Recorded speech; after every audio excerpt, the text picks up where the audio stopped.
गांव के कोने में बसे एक छोटे से घर में 3 बच्चे रहते थे, मोहन, सोहन और राधा। उनका बचपन हंसी खुशी और नादानियों से भरा था। सुबह की पहली किरण के साथ ही तीनों बच्चे उठ जाते और अपने दोस्तों के साथ खेलने के लिए दौड़ पड़ते। गांव का बड़ा पीपल का पेड़ उनका खास ठिकाना था। एक दिन खेल खेल में मोहन ने सोहन का नाम गलत पुकारा। अरे सोहन लाल!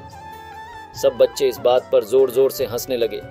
सोहन भी हंसते हुए बोला, तूने मेरे नाम के साथ लाल क्यों जोड़ दिया मोहन? और फिर सब बच्चे बिना वजह हंसते रहे। हंसी की गूंज पूरे गांव में फैल गई। एक दिन की बात है, राधा ने सोहन की किताब चुपके से छुपा दी। सोहन ने पूरी दुनिया ढूंढ मारी, लेकिन किताब नहीं मिली। अंत में राधा ने हंसते हुए किताब वापस कर दी। सोहन ने उसे दौड़ा लिया और दोनों हंसते हुए गिर पड़े। मोहन को हमेशा बड़ों की नकल करने में मजा आता था। वह अपने पिताजी की नकल उतारता और राधा को टीचर बनाकर उनके जैसे पढ़ाने की कोशिश करता।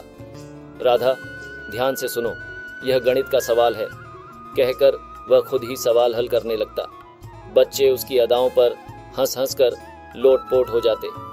खेलते खेलते कई बार बच्चों में लड़ाई हो जाती थी। एक बार गिल्ली डंडा खेलते समय मोहन और सोहन के बीच बहस हो गई, लेकिन थोड़ी ही देर में दोनों ने सब कुछ भूलकर फिर से खेलना शुरू कर दिया।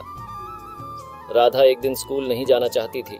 उसने माँ से कहा, माँ, मेरी तबीयत ठीक नहीं लग रही। माँ ने पहले तो चिंता की, लेकिन फिर उसकी शरारत भांप ली।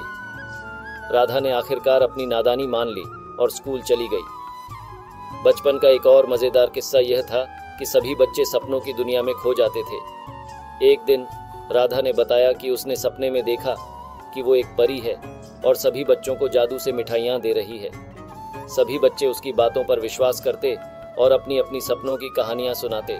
गांव का यह नादान बचपन हंसी खुशी और शरारतों से भरा था। इन नादानियों ने ही उनके बचपन को यादगार बना दिया। गांव के बच्चे अब भी उन पलों को याद कर मुस्कुराते हैं और अपने बच्चों को वही कहानियां सुनाते हैं। अगर आपको यह कहानी अच्छी लगी हो तो इसे लाइक करें और दूसरों के साथ शेयर करें। मिलते हैं अगली बार एक नई कहानी के साथ। तब तक के लिए सब्र करो, शुक्र करो और खुश रहो।